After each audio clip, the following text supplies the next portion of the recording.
Your Excellencies, members of ECOWAS Authority of Head of States and Governments, Your Excellency Dr. Omar Ture, President of ECOWAS Commission, Your Excellency Mr. Leonardo Santos, Special Representative of UN Secretary General, Your Excellency Mr.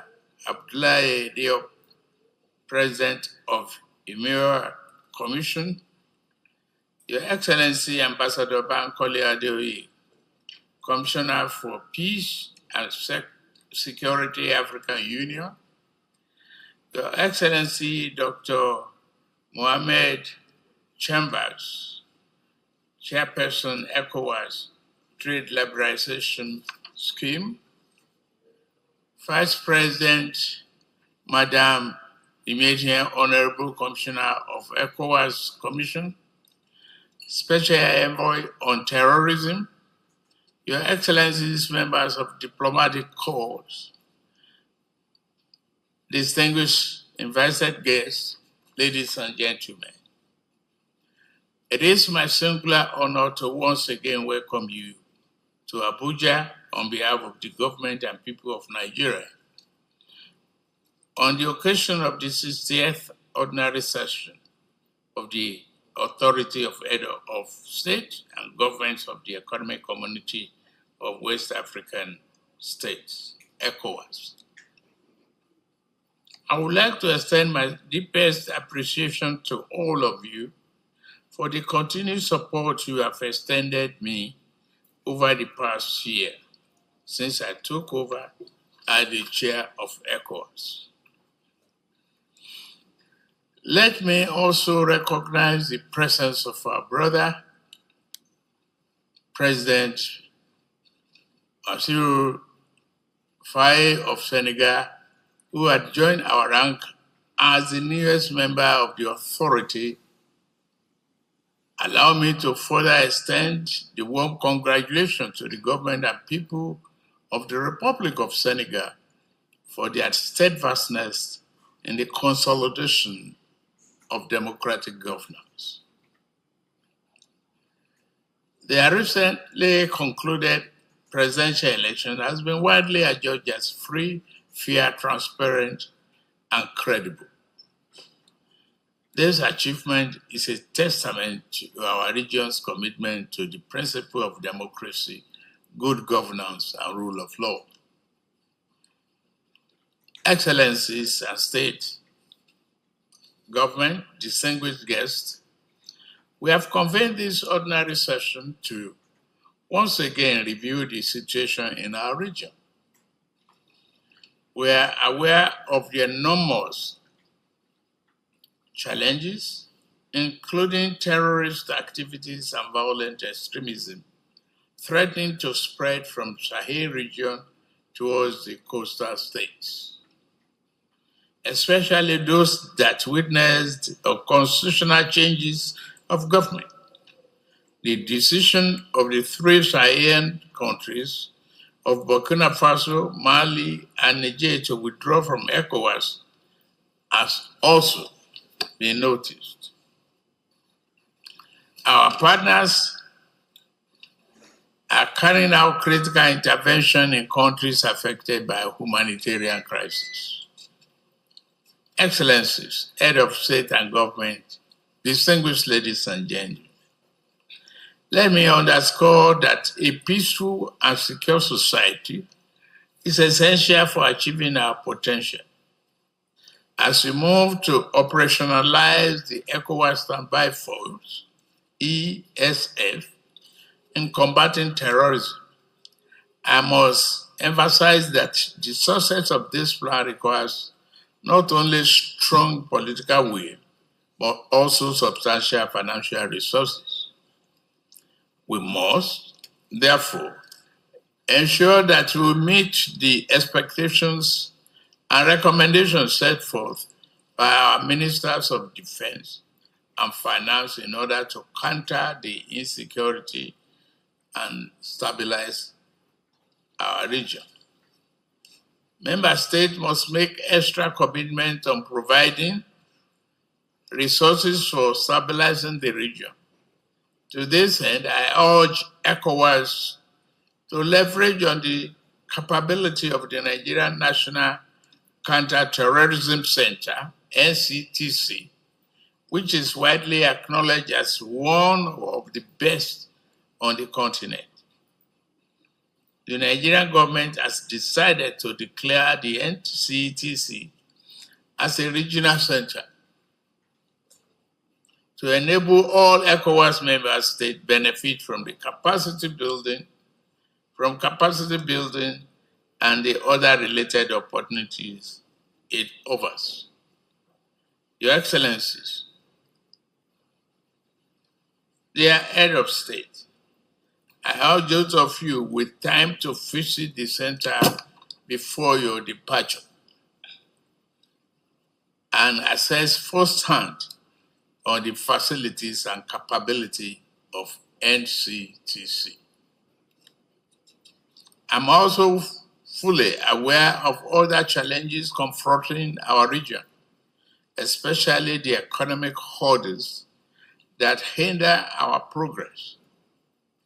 To elevate our people from poverty to prosperity, it is imperative that we unite as a community and develop innovative approaches to unleash our vast economic potential. We must continue to identify and develop partnerships that promote investment in key sectors and promote regional trade. Furthermore, we must invest in our infrastructure and cultivate a conducive business environment to empower our communities to stimulate growth and build resilience against external shocks. Together, we can pave the way for a prosperous future for all ECOWAS sub-region. Excellencies, Head of State and Government, distinguished guests, I also acknowledge the financial challenges of our organization. Difficult economic conditions and consistent payment of financial commitments to ECOWAS have contributed to the current plight. To ensure ECOWAS has adequate resources for its program and activities, I urge all member states to ensure full compliance with the protocol on the community levy. Nigeria, under my leadership, is committed to leading by example by remitting its collected levies to the organization.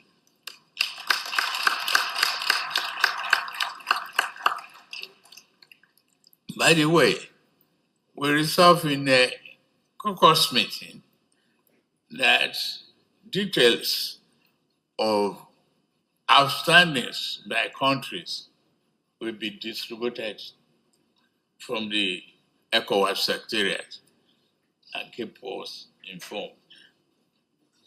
Nevertheless, the ECOWAS management must also reduce its overhead expenditures and focus on programs and activities that directly impact the lives of our citizens.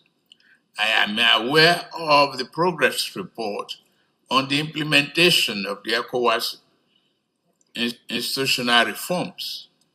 I therefore call on the President of the ECOWAS Commission to resume and expedite conclusions of the second phase of the institutional reforms. The aim at reducing the organization's operational costs is there. I further call on the Administration and Finance Committee, AFC, and the Permanent Representatives Committee, PRC, supervised by the Council of Ministers, to ensure vigilant, rigorous, prudent financial management of the resources contributed by our taxpayers. Furthermore, I encourage the ECOWAS Commission to establish in-country steering committees comprising of relevant stakeholders within our respective member states to implement ECOWAS programs and other activities. The West African Health Organization has already implemented a similar model with great success. I must commend the President of the Commission for this initiative. Thank you very much. Indeed, adopting this model within the Commission and other institutions will enhance transparency and accountability, as well as promote greater ownership of programs and activities by our member states. During this 65th ordinary session, we will consider, as always, several issues affecting critical areas of the community through reports and memoranda on agenda, including 2024 interim report on state of the community, report of the 52nd ordinary session of the Mediation and Security Council at the ministerial level, and memorandum on status of implementation of ECOWAS trade liberalization scheme, among others. I would therefore urge us to carefully consider the issues to be presented to us here today and make concrete decisions for our community. Before closing, I would like to remind my esteemed colleague that the elections for the management of the African of Ambassador Bankole Adeoye, seeking a re-election as the sole male candidate for this position from our region. With these few remarks, I hereby declare the 65th session of ECOWAS Authority of Head of State and Government open. Thank you. We thank His Excellency, President Bola Tinubu, GCFR, Chair of the Authority, President and Commander-in-Chief of the Federal Republic of Nigeria, for his welcome and opening statement and the pertinent remarks therein.